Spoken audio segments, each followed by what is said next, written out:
Hey, peace, everybody. I came from Hindsight Radio. I came across this video about this guy claiming that the people of color, black folks, are the original 13 colonies. Let's see what he is saying, and let's see what he's saying, and I'll give you my point of view. I've been waiting to release this secret. Oh, I've been waiting to release this secret. Now, I know you always heard of the 13 colonies. And have you ever wondered why Europeans don't even talk about the 13 colonies? Because the 13 colonies was you and I. Now, before I show you the receipts, if you'd like to donate $1, I greatly appreciate it. But let's continue to the secret. Now, if you ever wonder why John Hanson was the first black president, 13 stars and 13 stripes, well, go ahead and take a look at this right here. And this is coming from Texas. Black Indian, Negroes, colored, mulattoes, scattered tribes of the 13. All right, so he's using an assumed name certificate or assumed name record from Harris County, Texas, to prove that the black people are the original 13 tribes or the 13 colonies. So, me knowing how to set up businesses, I did some digging. I had to look this. What is he talking about? Because the number's up there, the registered number. I went to Harris County, and I pulled the file. And let me show you. Let me show you before I go in on that. Here's the file. This is what he's showing. There's the same number, R298981. And I pulled the unofficial copy from there. The reason why it's unofficial, because I didn't ask for a certified copy. You have to pay for it to be certified. But this is basically, he showed the top portion of this. And these are public records. These are things you could easily look up. This is not private information. And you can see it was filed on July 12th of 2024, last year. People, if you just read what it says, name in which business is or will be conducted. Someone created an assumed name called Black, Indian, Negro, Colored, Mulatto, Scattered Tribes of the 13 Colonies. This is the address they'll be doing business at. And this is the names of the people at the bottom: Campbell, Jarvis Ray, Brent, Shortell, Sharika. This is a business. This is an unincorporated business. Assumed name record, certificate of ownership. Though these people down here own this name. They created this.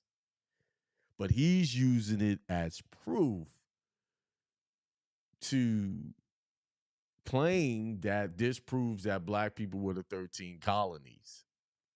I have a lot to say on why that's bogus, because I know we're the original people here. But that's another conversation. I'll do videos on that later. People, we have to vet these things. You can't just run off it. If you go read the comments, people are just jumping on this. And that's mainly because people do not know about these things, how to set up different types of businesses. So they look at this and they just look at these names they threw up here and make it what they think it is. And this happens all the time. This happens all the time.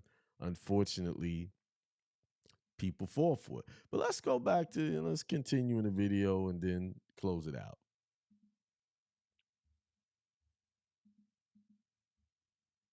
Go and take a screenshot. I took. You can get a little closer. I really right? think he really see it, right? Showing them. This is official. This is legit. What he's really. They go to the other side. This was in 7/12/2024, right? Texas, right? As you can see, assumed name of records. See, this is legit. This is not nothing to play with. But it gets a little more deeper. Listen, it's legit certificate of assumed name. That's what it is. But it's not legit for the context he's putting it in. It's not legit for that. Then he goes on talking about these different wars. We could get into that later, but I just wanted to show you, listen, people, always double check after people when they're telling you stuff. That's why I always take you to the laws. What I teach you from the law, what it actually says, not making up something. This is a made up narrative. This is not correct. And even if it was correct, what he's showing to support it doesn't support his claims. Always check. Please, people. Peace, prosperity, and extreme wealth to all. Hey, peace, everybody. I came from Hindsight Radio.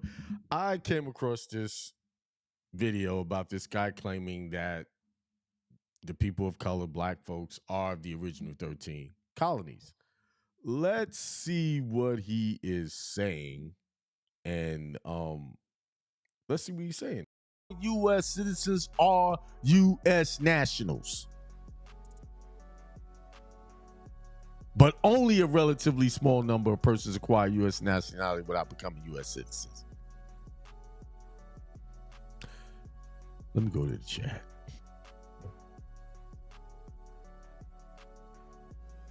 Can somebody, did I read that wrong? Am I reading that wrong?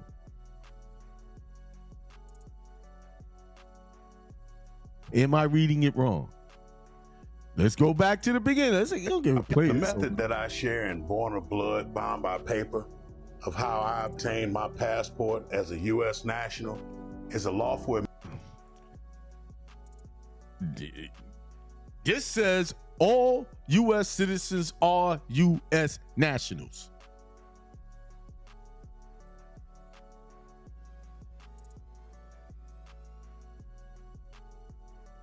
That's what it says. But only a small number of persons acquire U.S. nationality without becoming U.S. citizen.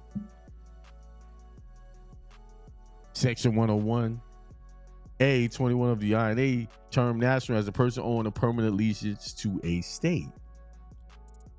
Section 101A, 22 of the INA provides that the term national of the United States includes all U.S. citizens as well as persons who though not citizens of the United States, owe permanent allegiance to the United States, non-citizen national.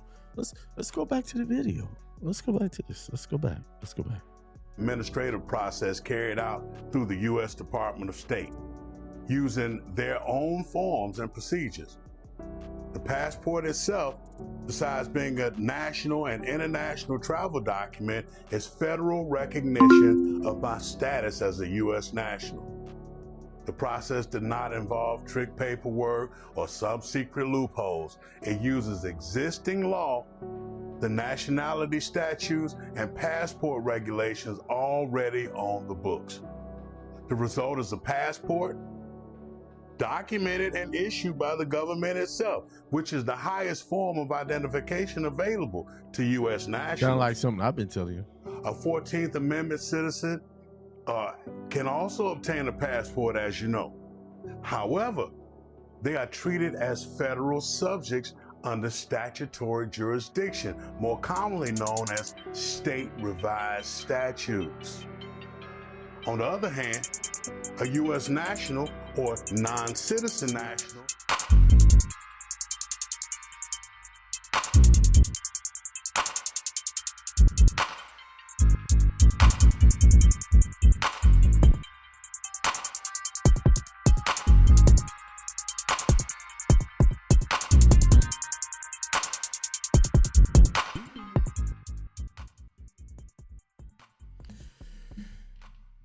That's enough of that nonsense. Y'all saw that last week. I don't think I had to replay that whole video. There's so many people out here just not reading. I have some other words I want to use when it comes to that stuff, but just trying to be polite, you know. But then again, at sometimes we politeness is not necessary. Sometimes you got to be a little bit rude, or what they would consider rude. Sometimes when you're telling people the truth, they consider that rude. Aren't y'all tired of people just getting on here purporting to know something when they really don't? And they speak with such enthusiasm when documents clearly state. Like the first video was the guy talking about, and he said something else that I never addressed, was the 13 colonies was us, the original people of the land. That's a load of shit, because how can that be? Those 13 colonies was created by the British to create an extension of the government of the British Empire. And they came here and set up shop, and they sent the worst of their worst here to do it. That was the United States. The 13 colonies was the United States of America.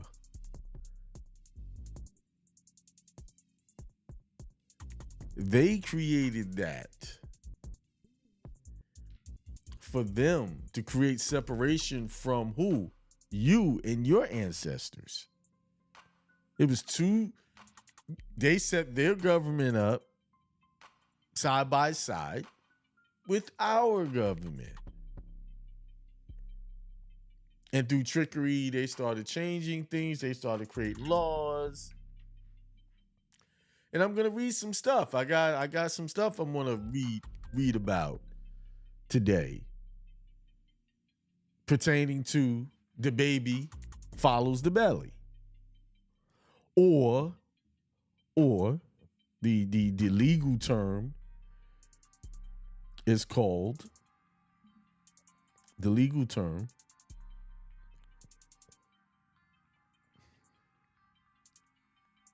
always use their Latin words. Let's go. Partus Sequitur Ventrem. That's what it's called. Which means that the nationality of the child follows the mother. And that's a complete contradiction to the British rule. The British rule was the nationality follows the father, which falls in line with our Bibles. Right? The Bible's always conferring or bestowing nationality according to the father. Seth begot this and so on and so forth. It follows the patriarchal line. But in this current governmental system, it follows the matriarchal line. And it still does it to this day.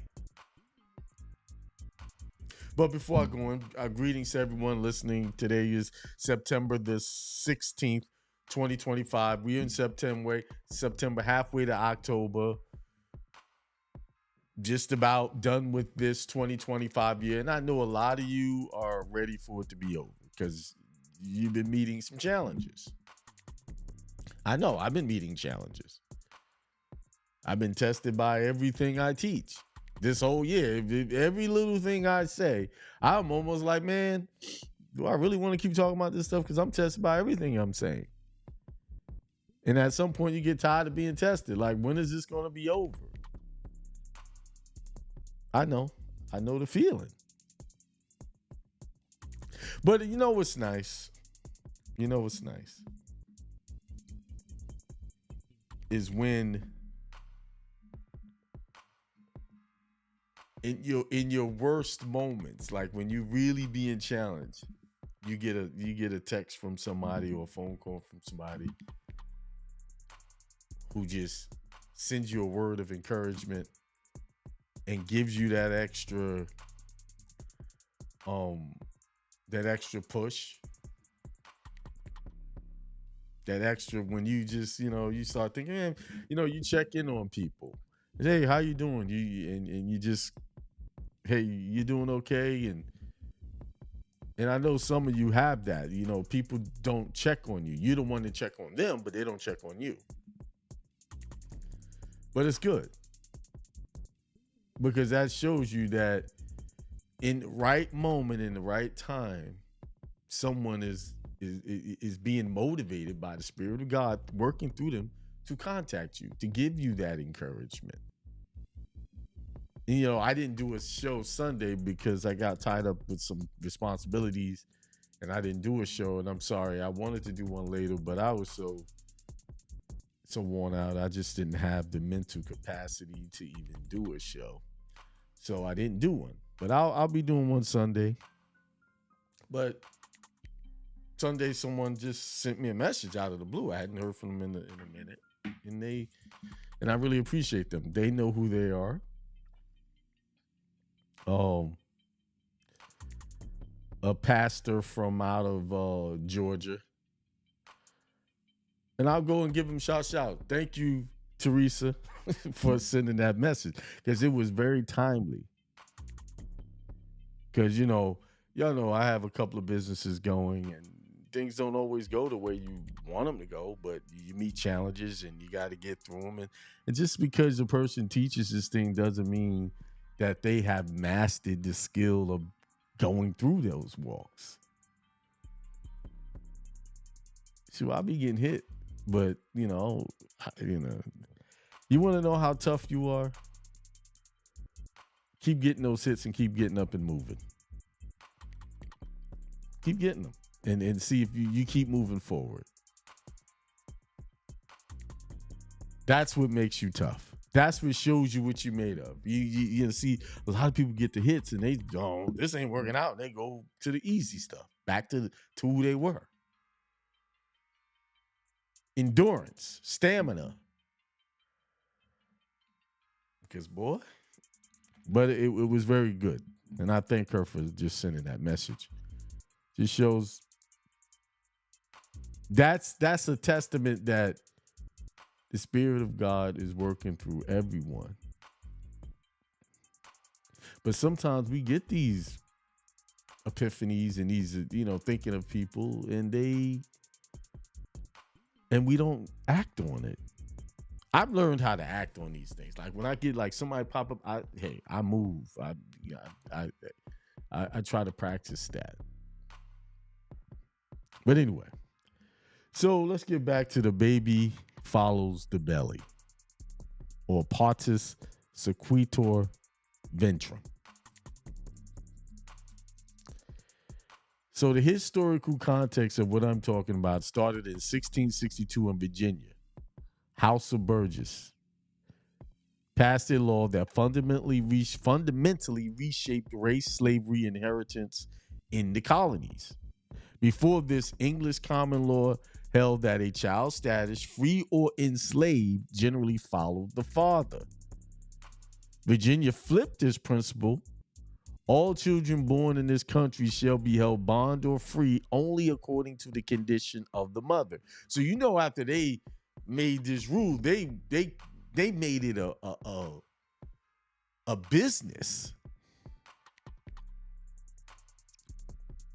to attack the natives, the women, the black, what we call black African American today. That's not who they truly are. Our indigenous women, what is labeled and identified as black women today. Oh, they went high gear to make sure their children were born into slavery by a label, changing and classifying, reclassifying.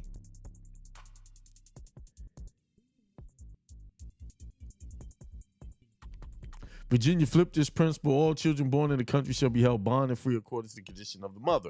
2, the core principle, Latin phrase meaning that which the Partus Sequitur Ventrem, Latin phrase meaning that which is brought forth follows the womb.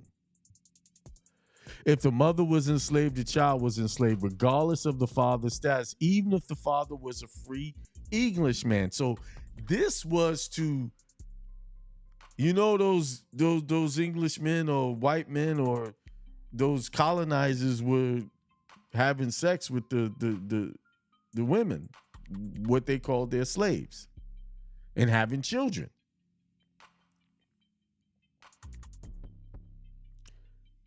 Now, let's think about this.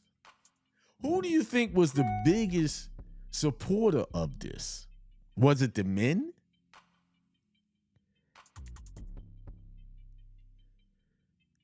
Was it the men? Or was it the mothers? Or the wives of these guys? I believe the wives of these guys were the biggest supporter of this because they didn't want those children that they was having with these natives. I'm gonna call them native. Call it like it is. Stop calling these black women and African American stuff. They didn't want them to have rights, the same rights that their children have. I keep telling y'all want to believe this is a white man patriarchal push to keep you enslaved. No. All of this, what we call feminism today, all of these are pushed by the white woman. These are, she's working behind the scenes. I tell you, go down there to South Carolina and look at that Confederate surgery. You see the daughters of the Confederation or the daughters of something, that woman sitting right behind that soldier, breathing life into him. I don't know why we don't get this. Like, there's only women giving birth to children. And then the women have influence over the children for a considerable amount of time while they're children, while they're small. Giving them the teachings and the principles. You know, back in that day, without having compulsory education, who do you think was teaching these boys how to be these racists that they are? Or incorporate, making sure that they held those values? The moms.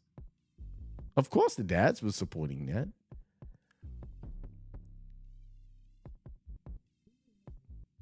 But children are attached to their mother naturally. They have a almost unbreakable bond. So a large part of the influence, especially in the early age, the suckling ages, the woman has a great influence over those children.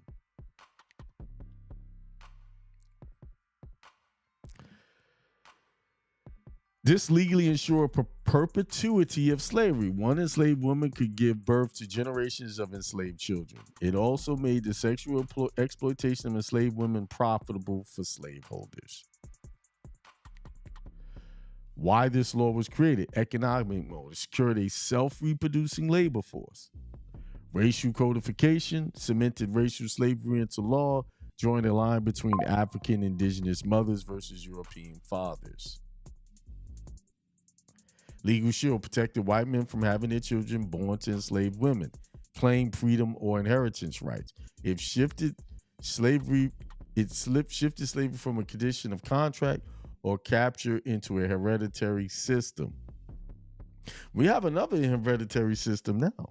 The form of the birth system in this country is a hereditary system.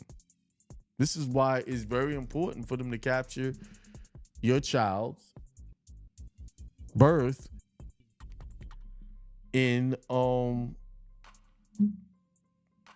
capture your child's birth by way of their birth certificates. This is why counties are important.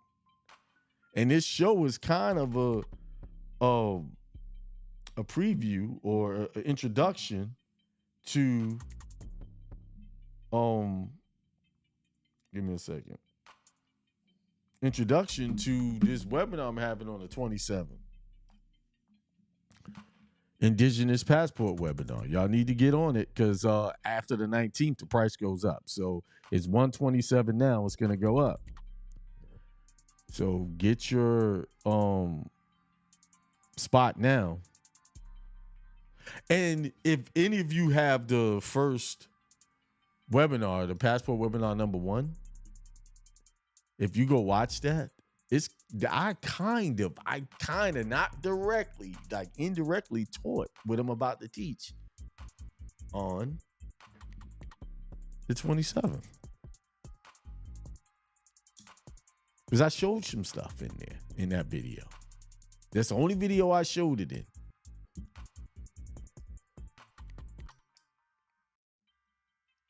But like I said, I was holding out because I was waiting. I was waiting because I wanted everybody to get it out of their system and move on to something else. I saw it way back then. But there was no need to do anything at that time because we was getting remedy. And of course, we in a system where they upgrade, we have to upgrade. Women's bodies as property, enslaved women's reproductive capacity was legally commodified. See, they didn't have a right. They didn't have reproductive issues back then. Now it's women's rights and all of these things. But when so-called black women were affected by it, no one cared. This is one of the first laws that controlled the reproduction of a woman.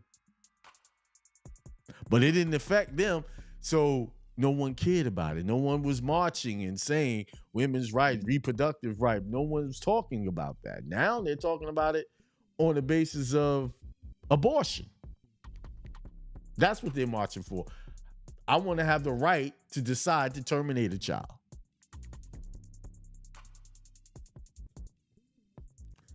Enslaved women didn't have any rights. That baby's a slave. It belonged to me.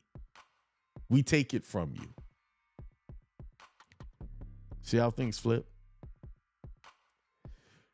Things flip in man's governments, in his world, according to what makes the most economic or financial sense.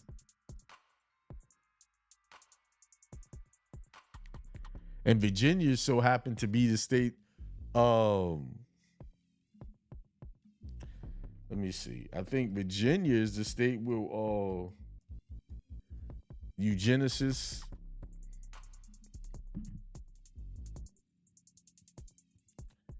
let's see. Yep. Virginia, Walter Plecker, the Racial Integrity Act. So Virginia was the pioneer in these types of things.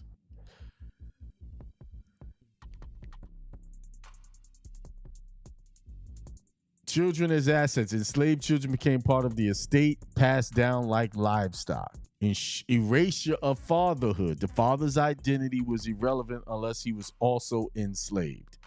Mixing normalized but hidden. White fathers could abuse enslaved women, yet deny responsibility for the children. I think that had more to do with keeping their wives happy. The long-term impact, set the legal precedent that slavery in America was hereditary and race-based, influenced laws across other colonies and later states, helped create the one-drop rule mentality that evolved in later centuries, laid foundation for centuries of systemic inequality, both legally and socially. So law was weaponized to entrench slavery. Slavery as a system designed for self-reproduction and maximum profit. The attack on family, fatherhood, and divine law by man-made statutes. Echoes of the law and mass incarceration, child support disputes, questions of state ownership over the body. And see, now this stuff is working remotely. It's on remote control. Today, more than ever, the relationship between the black man and black woman has deteriorated to a point almost of no return. It really has. It's like everyone despises each other. How I know? Go watch YouTube. There's a video. For every video there's about talking about a black man and how bad he is, there's a video talking about black women and how bad she is. And it's supported by being monetized, people making $1,000, thousands of dollars a month, monetizing that type of content and being paid to disparage each other. And they wouldn't be able to get that kind of money if people didn't watch it. Thousands of people are watching this. Not just black folks, it's other groups of people watching this and just taking notes. I would say they're taking notes on what to do and what not to do in their community so that their community don't get destroyed.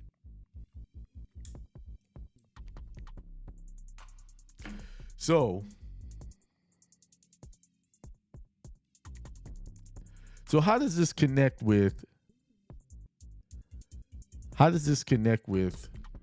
the birth certificate, or how babies are born in hospitals? So in 1662, Virginia legally attached the child's status to the mother's condition at birth. We know this, right? Today, the birth registration process continues the principle: the mother's signature and her legal identity anchors the child into the state record system. In both systems, the mother's womb plus signature are the entry points into a legal framework of control. Then in 1662, birth was not just a natural event, it was a legal event that decided whether the child was property or free. Now, birth is also a legal event. Hospitals immediately push paperwork, social security numbers, and birth certificates. Without this registration, the child is outside of the state system.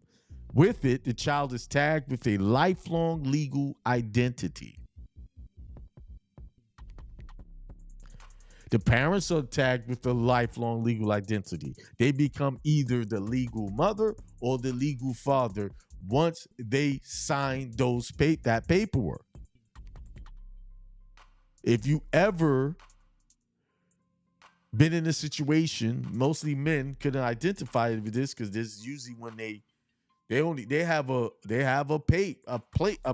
piece of paper that you sign, affidavit of paternity. They don't have one affidavit of maternity, it's paternity, which gave authority to the woman. They come to the father. Well, you got to prove you're the father. You get affidavit of paternity. In it says if you sign this, you are committing to a lifelong responsibility to the legal child. A lot of people say, well, biological. You can't even use biological because they have taken hold of that word.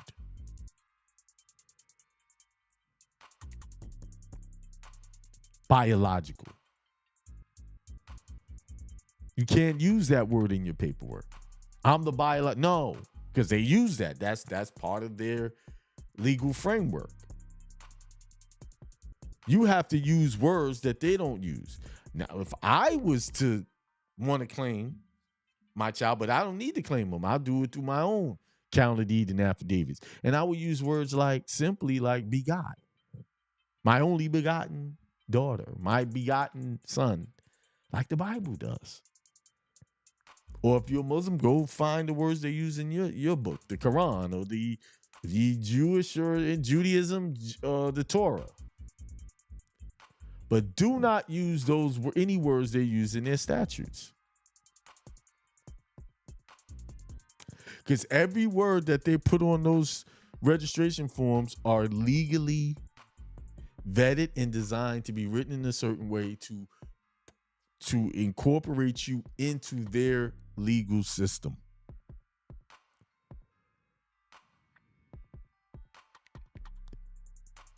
I hope y'all paying attention. You see? I hope y'all paying attention. Like I said, without this registration, the child is outside of the state's system. I have experience. I've seen it when when mothers go in there with no birth certificates, and then the father's the one who's part of the system and want to drag it in, they can't do anything if they stand on their principles and stand on their foundation of their belief system as far as religion. And just a side note, you know the provisions in the Constitution that talk about religious freedoms not being abridged? Do you know the original reason why they created that was to protect the rights of Christians? It wasn't framed, at the time that was framed or written, it wasn't for the protection of all religions. It was to protection of Christians. Now, why would you need a law to protect Christian rights? That means there was another form of worship or religion that was dominant at the time. If you needed in the colonies a rule to protect Christian rights. Yeah. And in order to, it's called the Maryland Toleration Act, September 21st, 1649. The Maryland Toleration Act of 1649 ensured religious freedoms to Christian settlers of different denominations who settled in Maryland. Lawmakers hoped that it made Maryland a more desirable location of immigration and was first law to protect religious freedoms in the 13 colonies.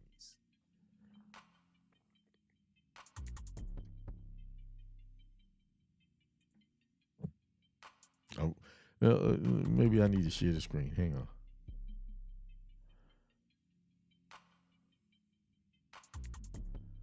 Give me a second. There it is. An act concerning religion for as much in well-governed and Christian commonwealth matters concerning religion and the honor of God ought in the first place to be taken into serious consideration and endeavor to be settled, be it therefore ordered and enacted by the right honorable Cecilius, Lord Baron of Baltimore, absolute Lord and proprietor. Don't think these words are being spelled wrong. This is how they wrote back then. We got it wrong. The way we doing it now. We transformed words. Not only the spelling, but the meanings. Baltimore, absolute Lord and proprietary of this province, with the advice and consent of this General Assembly, that whatsoever a person or persons within the province and the islands thereunto belonging shall from henceforth blaspheme God, that is, curse him, or deny our Savior Jesus Christ to be the Son of God, or shall deny the Holy Trinity, the Father, Son, and Holy Ghost, or the Godhead of any of said three persons of the Trinity, or the unity of the Godhead, or shall use or utter any reproachful speeches, words, or language concerning the said Holy Trinity, or any of the said three persons. Three persons. Who was I? Thereof shall be punished with death and confiscation or forfeiture of all his or her lands and goods to the Lord of proprietary and his hearers. And be it also enacted by the authority of with the advice and assent aforesaid, that whatsoever person or person shall for henceforth use or utter any reproachful words, we get the point. You say something, you getting in trouble. But let's go here. Oh, this was a Charleston non-importation agreement. This was in 1769. This kind of goes in the face of slavery. If you go down here, it says that from and after the first day of January 1707, we will not import, buy, sell any Negroes that shall be brought in to this province from Africa, nor after the first day of October next any Negroes that shall be imported from the West Indies or any other place, excepting from Africa, as foresaid, and that if any goods or Negroes shall be sent to contrary to our agreement in the subscription, such goods shall be reshipped or stored, and such Negroes reshipped from this province and not by any means offered for sale therein. This is in Charleston, South Carolina, that they said they wouldn't do that anymore. Slavery ended in what, 1865? It's almost 100 years later.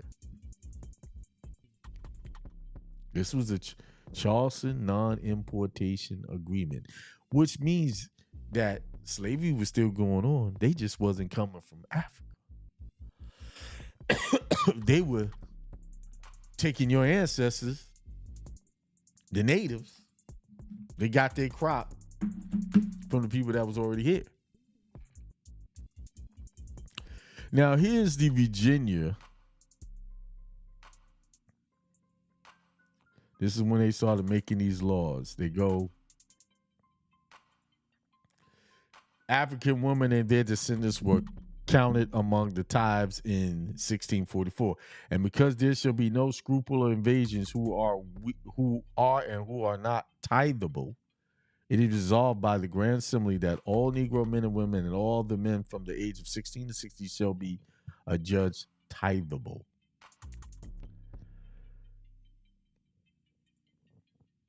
This was about tithes. An induction to the acts concerning Indians. If the Indians shall bring in any children or gages of their good and quiet intentions to us and amity with us, then the parents of such children shall choose the person to whom the care of such children shall be entrusted, and the contrary, by us, their representatives, do engage that we will not use them as slaves, but do their best to bring them up in Christianity. Y'all paying attention? Civility and knowledge of necessary trades, and on the report of the commissions of each respective country, that those under those tuitions they do really intend the bettering of the children in these particulars, then a slavery salary shall be allowed to such men as shall deserve and require. So the Indians will bring their children to be able to be taught Christian principles, and they're saying they won't use them as slaves, which implies that they were using them as slaves. Just imagine, this is almost like sending your children to school to be indoctrinated. Now,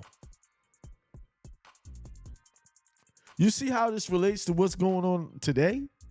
Nothing has really changed. The indigenous people are still sending their children off to school to be indoctrinated into the principles of the colonies of the past, of the 13 colonies, to make them more civilized.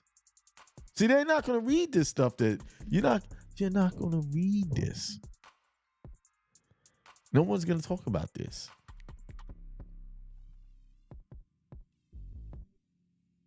Now, here it is again.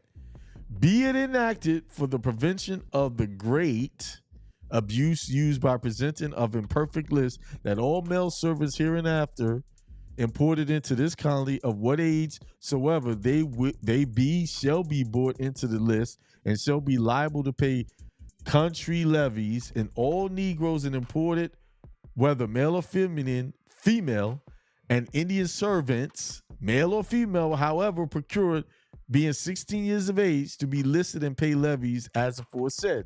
Such Christians only to be accepted as are natives of this country, or such as are imported free either by parents or otherwise, who are exempted from levies, being under the age of 16 years. So did you notice it said an Indian servants procured, but they said natives of this country were accepted from that. Natives.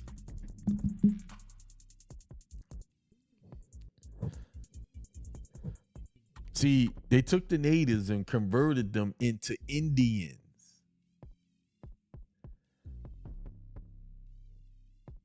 That wasn't what we didn't call ourselves Indians. They did.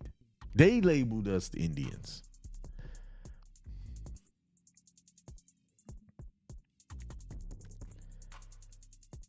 Okay. An act of the Dutch and other strangers for trading in these places. No, we're going to skip that one.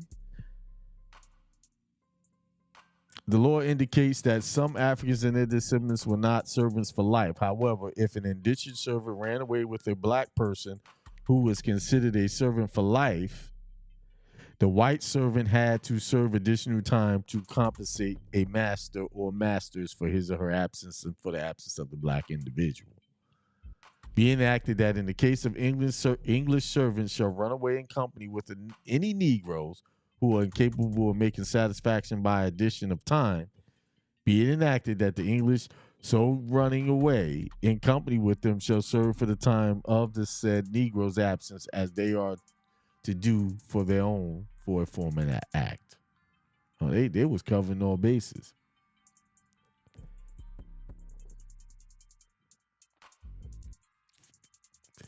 That's another one about running away.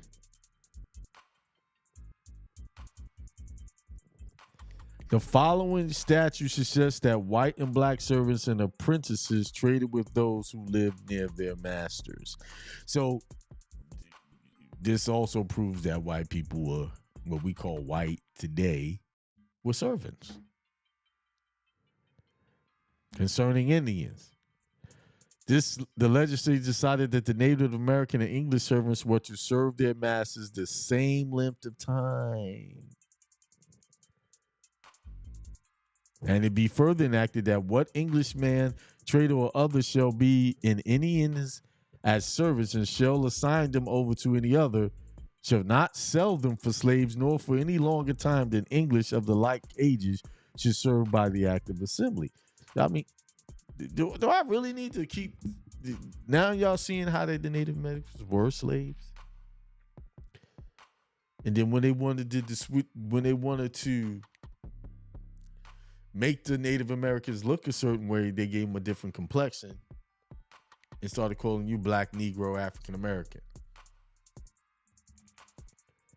colored.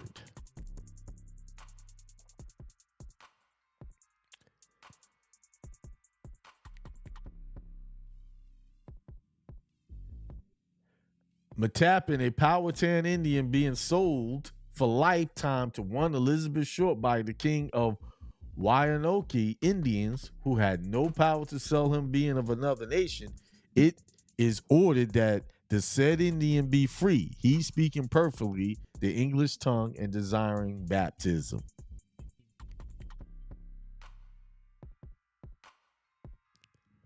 Huh? Am I making my point? This is why it was important for them to make that law about slavery when it came to women. Because of that, this is why we don't know what our true history is. Because they switched our identity and then made it a requirement that you be labeled as a slave, forever severing the tie between your connection to this land as being the original people here.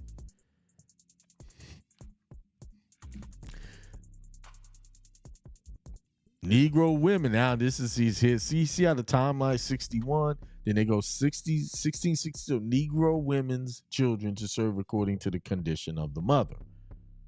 Whereas some doubts have arisen whether children got by an Englishman upon a Negro woman should be slave or free. Be it therefore enacted and declared by this present Grand Assembly that all children born in this country shall be, now remember when it says this country, they're talking about Virginia. Okay? The way they teach us today, when we say country, we think about the whole of the United States of America. No. Each state is a country by itself.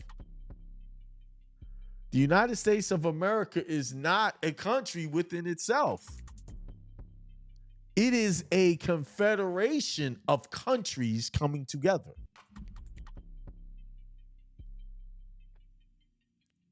Okay?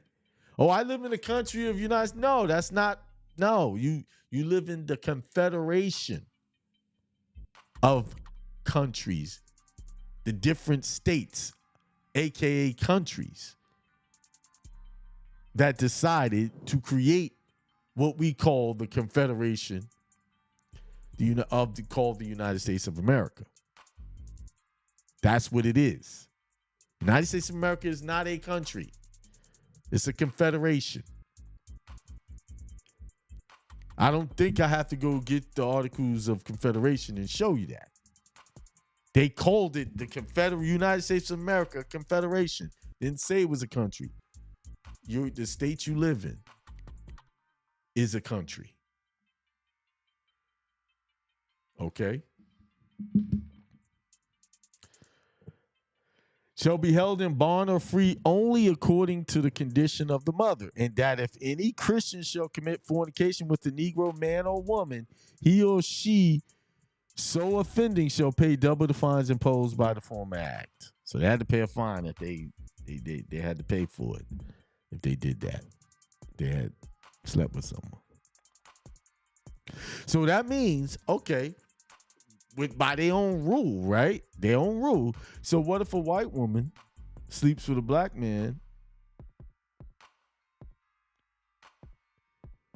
Then automatically the child is of the white nation.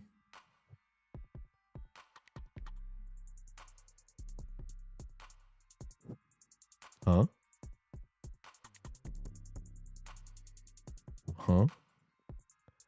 Think about it. Actually, they showed you that in they showed you that in Django Unchained. Samuel Jackson, that was his grandson. Leonardo DiCaprio, that was his grandson.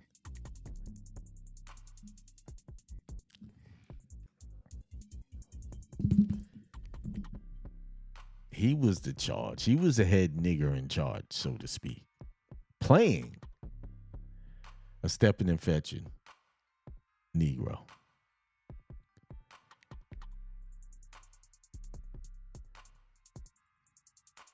It keeps going on.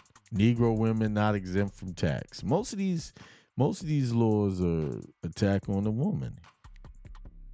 Look, here it is. Look. 1670. No Negroes nor Indians to buy Christian servants. So they could buy slaves, but they couldn't buy them if they were Christian.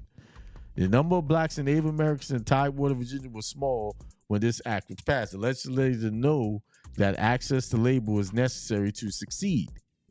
Whereas it had been questioned whether Indians or Negroes manumitted or otherwise free could be capable of purchasing Christian service. It is enacted that no Negro or Indian, though baptized and enjoyed their own freedom, shall be capable of any such purchase of Christians, but yet not debarred from buying any of their own nation. This is 1670, y'all. So this whole 400 years of slave, so you had what they call Negroes and Indians were buying slaves, were able to buy slaves if they were free. So that means they were free. This debunks a lot of the stuff you've been taught in school.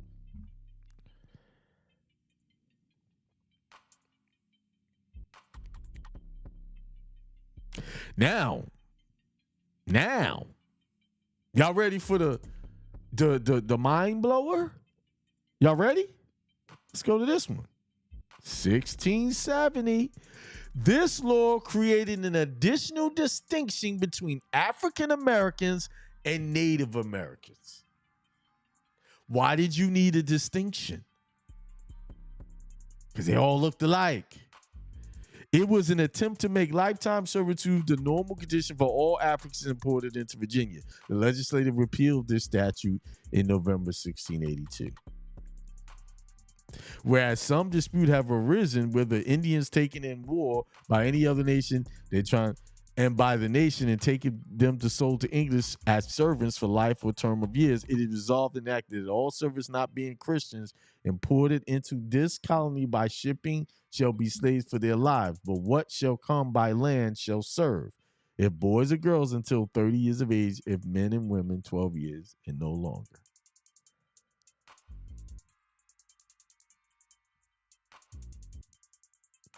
Huh?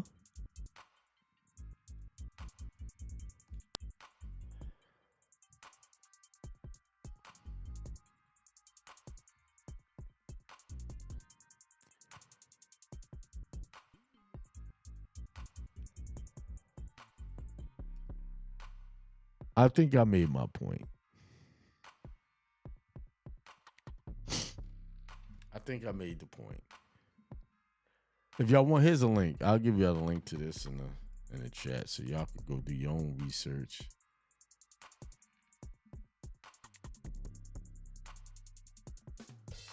Oh, this thing, I don't know how to keep making that noise whenever I do that. There. There's the link. Well, so let's see what the chat. Peace, my brother. Indy Circle. Bolden. Hand clap. Jason says peace. What's good? Everything's good. It makes sense in a way. Peace and blessings, family. Same to you.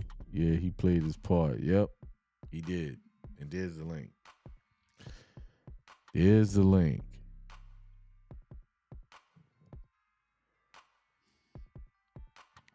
There it is. There you have it, yo. I need to read that stuff. So, to sum it all up,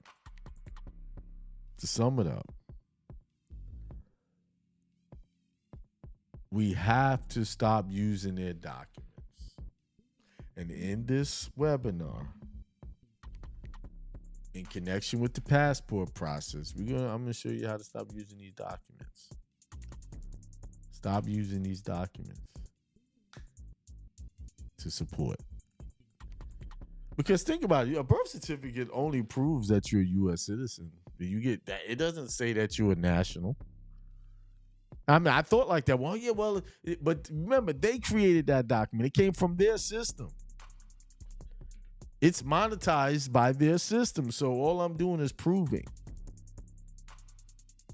Because the birth certificate is a federal creation, and then all of the states adopted it as part of their system.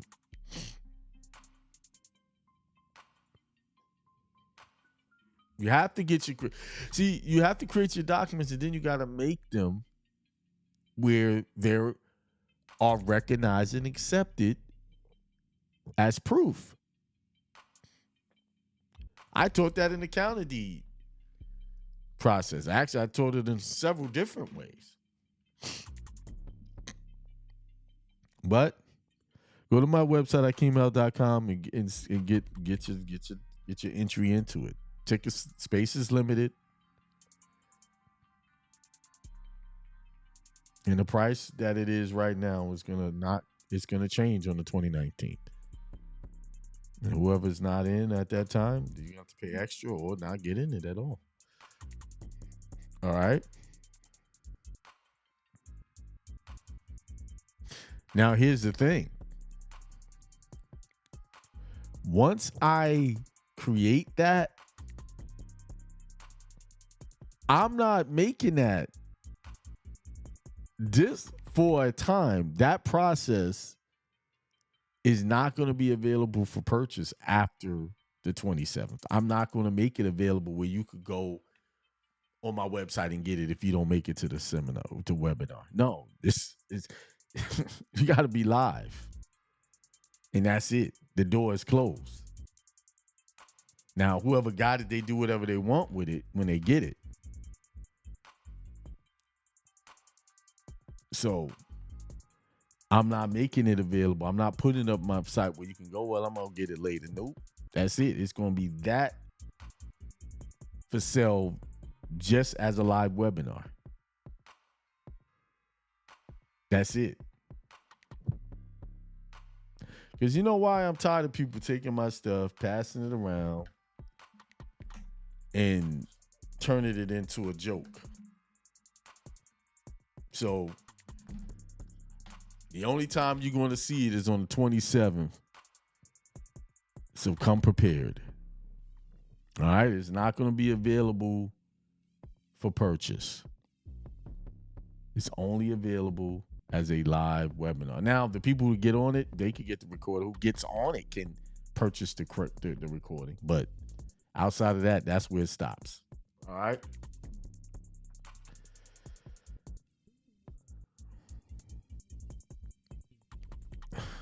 All right, I think I did my job for the night. I think I did my job. Sacred Insights said create your own documents. Absolutely. I agree. And study too. Study your stuff. All right. I think I covered everything I wanted to cover tonight. What am I looking for?